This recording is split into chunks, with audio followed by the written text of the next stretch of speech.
என் நெஞ்சில் குடியிருக்கும் என்னுடைய தோழர்களுக்கும் தோழிகளுக்கும் என்னுடைய வணக்கம். வணக்கம் வணக்கம்.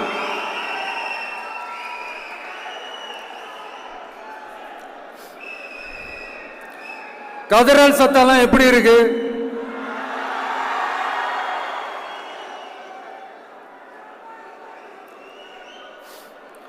தமிழுக்கு அமுதென்று பேர், அந்த தமிழ் இன்ப தமிழங்கள் உயிருக்கு நேர். இன்னைக்கு தமிழ்நாடு இருக்கிற சூழல்ல நாம் ஒரு புதிய வரலாற்றை படைப்பதற்கு தயாராக வேண்டிய அவசியத்தை நீங்க எல்லாருமே நல்லா புரிஞ்சு வச்சிட்டு இருப்பீங்கன்னு நான் நம்புறேன். அரசியல்னா என்னங்க? ஒவ்வொரு குடும்பமும் நல்லா வாழணும்னு நினைக்கிறது அரசியலா? இல்ல ஒரே ஒரு குடும்பம் மட்டும் தமிழ்நாட்டை சொரண்டி நல்லா வாழணும்னு நினைக்கிறது அரசியலா? நீங்களே சொல்லுங்க, எது அரசியல்? எல்லாருக்கும் நல்லது நடக்கிறது தானே அரசியல். அதுதான் நம்ம அரசியலும். காட்சிக்கு திராவிடம், ஆட்சிக்கு திராவிட மாடல்னு தினம் தினம் மக்கள் பிரச்சனைகளை மடைமாற்றி மக்கள் விரோத ஆட்சியை மன்னராட்சி போன்று நடத்துற இவங்க, நமக்கு எதிராக இவங்க பண்ற செயல்கள் ஒன்னா ரெண்டாங்க. மாநாட்டில் ஆரம்பிச்சதுங்க. மாநாட்டில் ஆரம்பிச்சு அதுக்கப்புறமா நான் கலந்துக்கிட்ட அந்த புத்தக வெளியீட்டு விழா, நான் பறந்துரு போன அன்னைக்கு நம்மளுடைய 2ஆம் ஆண்டு துவக்க விழா அன்னைக்கெல்லாம் சிட்டிக்குள்ள எந்த ஹாலும் எந்த கல்யாண மண்டபம் கொடுத்துடக்கூடாதுன்னு அங்க போய் மகாபலிபுரத்தில் போய் அந்த ஃபங்க்ஷனை பண்றோம். ஏன் இன்னைக்கு பொதுக்குழு வரைக்கும் எங்கெல்லாம் எப்படியெல்லாம் தடைகள்?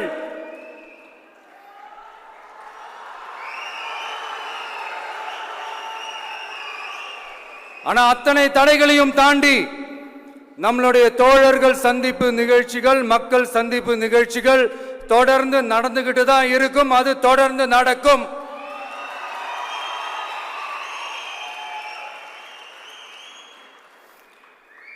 நம்மளுடைய தோழர்கள் அர்ஜுன் பிரதர், நிர்மல் குமார் பிரதர், நம்ம ரமேஷ் பிரதர், இவங்கெல்லாம் போட்டு அடி அடி நடிக்கிறாங்க.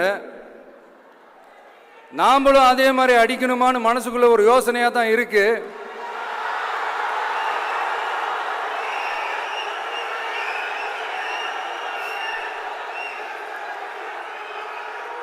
ரைட்.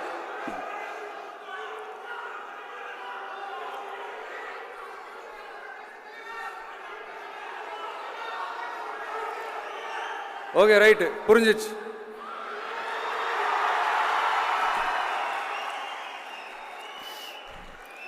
மாண்புமிகு மன்னராட்சி முதல்வர் அவர்களே,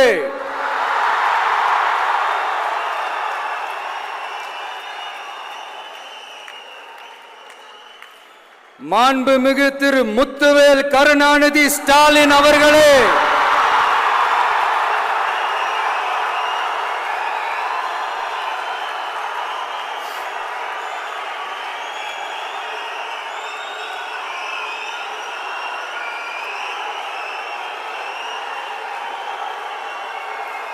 பேரை மட்டும் வீராப்பா சொன்ன பத்தாதவர்களே, செயல்லையும் ஆட்சியிலையும் அதை காட்டணும் அவர்களே. ஒன்றியத்தில் பாஜக ஆட்சியை ஒரு பாசிச ஆட்சின்னு அடிக்கடி அறைகூவல் விடுத்துவிட்டு இங்க நீங்க பண்ற ஆட்சி மட்டும் என்னவா? அதுக்கு கொஞ்சம் கூட குறைவில்லாத அதே பாசிச ஆட்சி தானே. ஒரு கட்சி தலைவனா ஜனநாயக முறைப்படி என் கழக தோழர்களையும் என் நாட்டு மக்களையும் பார்க்கறதுக்கோ சந்திக்கிறதுக்கோ தடை போடுறதுக்கு நீங்க யாருங்க?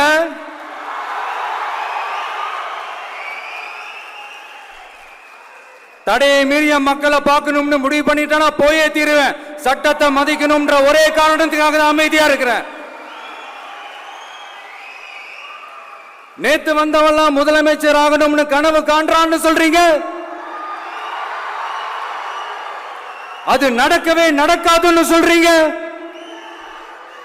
அப்படியே எந்த கட்சிக்கும் இல்லாத நெருக்கடியை தமிழக வெற்றி கழகத்துக்கு மட்டும் போட்டுக்கிட்டே இருக்கிறீங்க.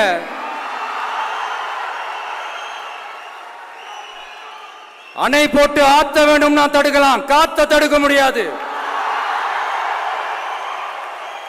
அதையும் மீறி தடுக்கணும்னு நினைச்சீங்கன்னா சாதாரணமா இருக்கிற காத்து சூறாவளியா மாறும், ஏன் சக்தி மிக்க புயலா கூட மாறும்.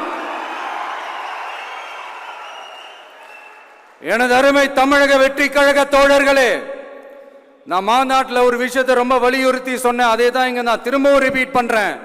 இந்த மண் பிளவுவாத சக்திகளுக்கு எதிரான மண், சகோதரத்துவ மண், சமய நல்லிணக்கத்தை பேணும் சமூக நீதிக்கான மண். இதை நம்ம பாதுகாத்தே தீரணும். உங்க எல்லாரையும் வேண்டி வேண்டி கேட்டுக்கிறேன்.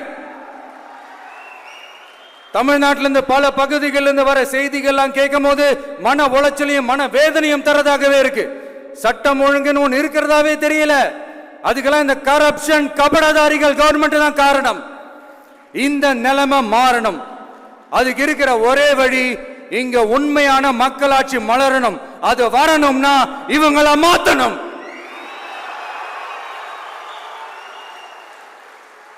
அதுக்கு என்ன வழி? அதுக்கு நாம என்ன செய்ய போறோம்?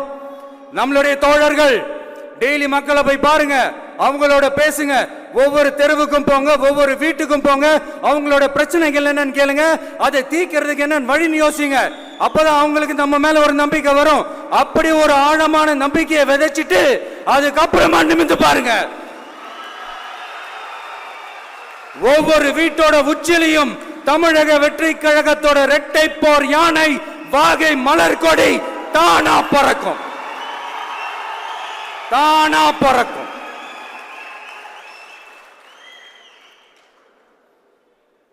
மாண்புமிகு மன்னராட்சி முதல்வர் அவர்களே, உங்க ஆட்சியை பத்தி கேள்வி கேட்டா மட்டும் ஏன் சார் உங்களுக்கு இவ்வளவு கோபம் வருது? நீங்க ஒழுங்கா ஆட்சி நடத்திருந்தீங்கன்னா பெண்கள் பாதுகாப்பு ஒழுங்கா இருந்திருக்கும், சட்டம் ஒழுங்கு சரியா இருந்திருக்கும். பச்சை பிள்ளைங்க, படிக்கிற பிள்ளைங்க, சின்ன பொண்ணுங்க, வீட்டில் இருக்கிற பொண்ணுங்க, வேலைக்கு போற பொண்ணுங்கன்னு இவங்க எல்லாருக்கும் நடக்கிற கொடுமைகளை சொல்ல முடியல சார்.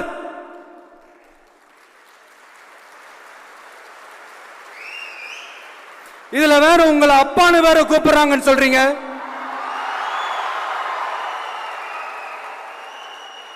தினம் தினம் உங்களுடைய இந்த கொடுமைகளை அனுபவிச்சுட்டு இருக்கிற என்னுடைய சகோதரிகளான தமிழ்நாட்டு பெண்கள் தான் உங்களுடைய அரசியலுக்கே ஒரு முடிவு கட்ட போறாங்க, உங்களுடைய ஆட்சிக்கே ஒரு முடிவு கட்ட போறாங்க, உங்களுடைய இந்த அரசியல் வாழ்க்கைக்கே ஒரு முடிவு கட்ட போறாங்க.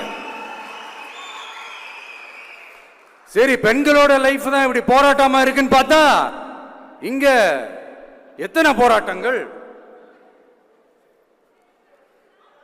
பரந்தூர் போராட்டம், அரசு ஊழியர்கள் ஆசிரியர்கள் போராட்டம், போதைப் பொருள் எதிர்ப்பு போராட்டம், வரி உயர்வு போராட்டம், மீனவர்கள் போராட்டம், போக்குவரத்து ஊழியர்கள் போராட்டம், சாதிவாரி கணக்கெடுப்பு போராட்டம், சாம்சங் தொழிலாளர்கள், டங்ஸ்டன், விவசாயிகள் போராட்டம், மின்கட்டண உயர்வு எதிர்ப்பு போராட்டம், இஸ்லாமிய அமைப்புகள், செவிலியர்கள், மருத்துவர்கள், இந்த மாதிரி போராட்டங்கள்.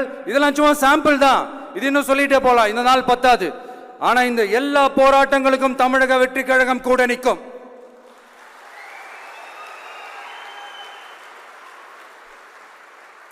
இங்க நீங்க தான் இப்படின்னா அங்க அவங்க யாரு?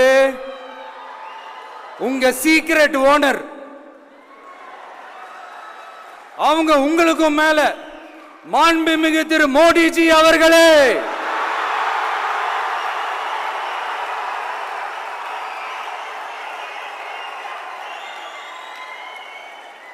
என்னமோ உங்க பேரெல்லாம் சொல்றதுக்கு எங்களுக்கு ஏதோ ஒரு பெரிய பயம் மாறியும்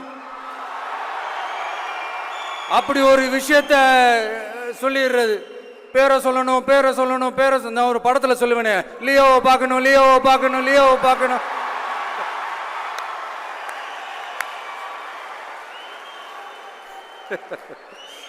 இல்ல இல்ல, சத்தியமா அப்படிதாங்க இருக்கு. சென்டர்ல ஆள்றவங்கன்னு சொல்றோம். சென்டர்ல யார் ஆள்றா? காங்கிரஸா?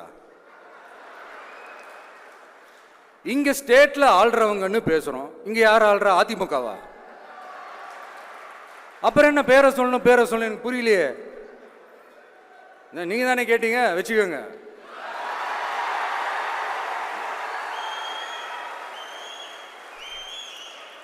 ஓட்டுக்காக காங்கிரஸ் கூட தேர்தல் கூட்டணி, கொள்ளையடிக்கிறதுக்காக உங்களோட அதாவது பாஜகவோட மறைமுக அரசியல் கூட்டணி, இப்படி உங்க பேரை சொல்லியே மக்களை ஏமாத்துறதும் உங்க பேரை சொல்லியே மக்களை பயமுறுத்துறதும், இப்படி இந்த கரப்ஷன் கபடதாரிகளுக்கு மறைமுகமாக உதவும் உங்க அரசுக்கு ஏஞ்சி தமிழ்நாடு தமிழர்கள்னாலே அலர்ஜி.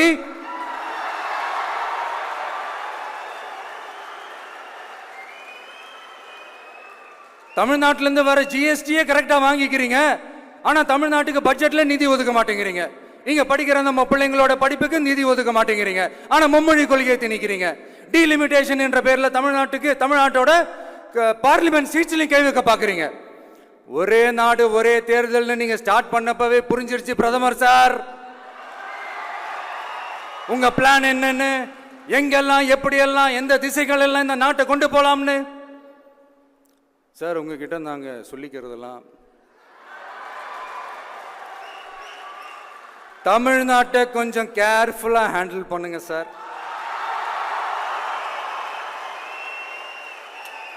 ஏன்னா தமிழ்நாடு பல பேருக்கு தண்ணி காட்டின ஸ்டேட் சார், பல பேருக்கு தண்ணி காட்டின ஸ்டேட் சார். பார்த்து செய்யுங்க சார், மறந்துடாதீங்க சார்.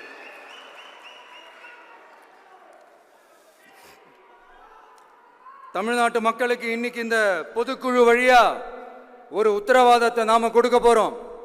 நம்ம ஆட்சி, அதாவது உங்க ஆட்சி, உண்மையான மக்களாட்சி, தமிழக வெற்றி கழகம் தலைமையிலான அறுதி பெரும்பான்மை பெற்ற ஆட்சி, அதே சமயத்தில் அதிகார பகிர்வுடன் கூடிய ஆட்சி. அப்படி இந்த ஆட்சி அமைஞ்சதும் பெண்கள் பாதுகாப்பை 100% உறுதி செய்வோம்.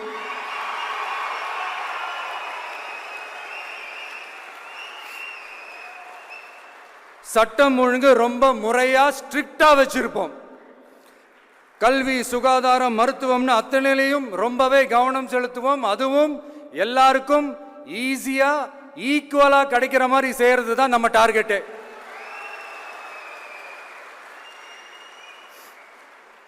அரசு ஊழியர்கள், ஆசிரியர்கள், போக்குவரத்து தொழிலாளர்கள், மின்சார வாரிய ஊழியர்கள்னு தொழிலாளர்கள் பக்கமும் நாம கண்டிப்பா துணையா நிற்போம்.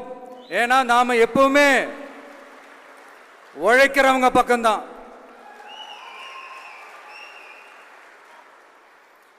நம்ம தமிழ்நாடு விவசாய பூமி, இயற்கை வளங்கள் நிறைந்த மண்.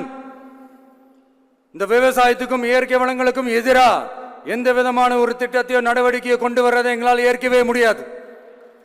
எங்க மண்ணை மக்களை பாதிக்கிற மாதிரி திட்டங்களை தயவு செஞ்சு செயல்படுத்தாதீங்க, அதை நாங்கள் எதிர்க்கவே செய்வோம்.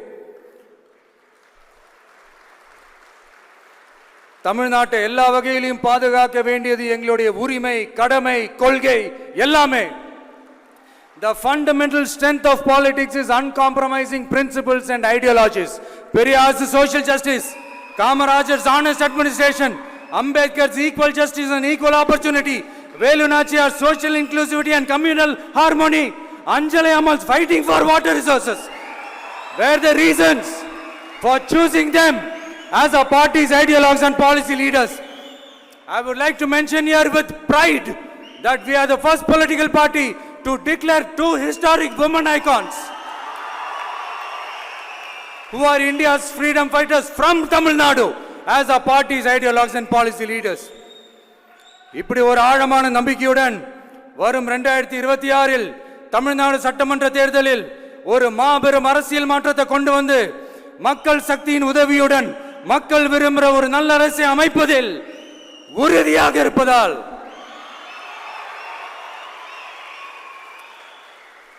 அதை தடுக்கிறதுக்குன்னு சில பேர் பகல் கனவு காண்பார்கள் இல்லையா?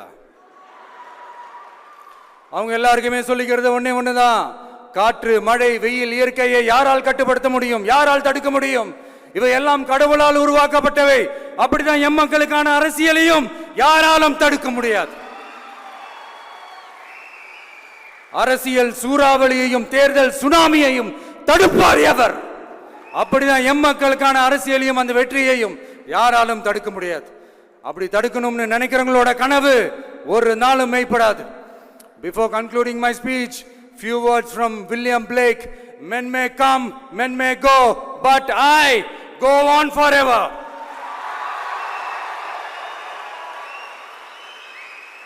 ஞாலம் கருதினும் கைகூடும் காலம் கருதி இடத்தார் செய்யின் ஏற்ற காலத்தையும் இடத்தையும் அறிந்து ஒரு செயலை செய்தால் பூவுலகம் முழுமையையும் வேண்டினாலும் அது கைவசப்படும் என்ற திருக்குறளுடன் என்னுடைய நன்றி உரையை நிறைவு செய்கிறேன். பார்த்துக்கிட்டே இருங்க. அடுத்த வருஷம் இது வரைக்கும் தமிழ்நாடு சந்திக்காத ஒரு வித்தியாசமான ஒரு தேர்தலை சந்திக்கும்.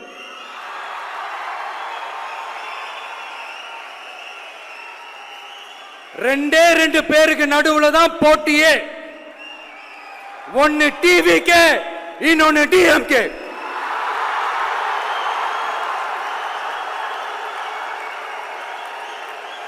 கான்பிடண்டா இருங்க, நல்லதே நடக்கும், வெற்றி நிச்சயம். மீண்டும் சந்திக்கும் வரை நன்றி, வணக்கம்.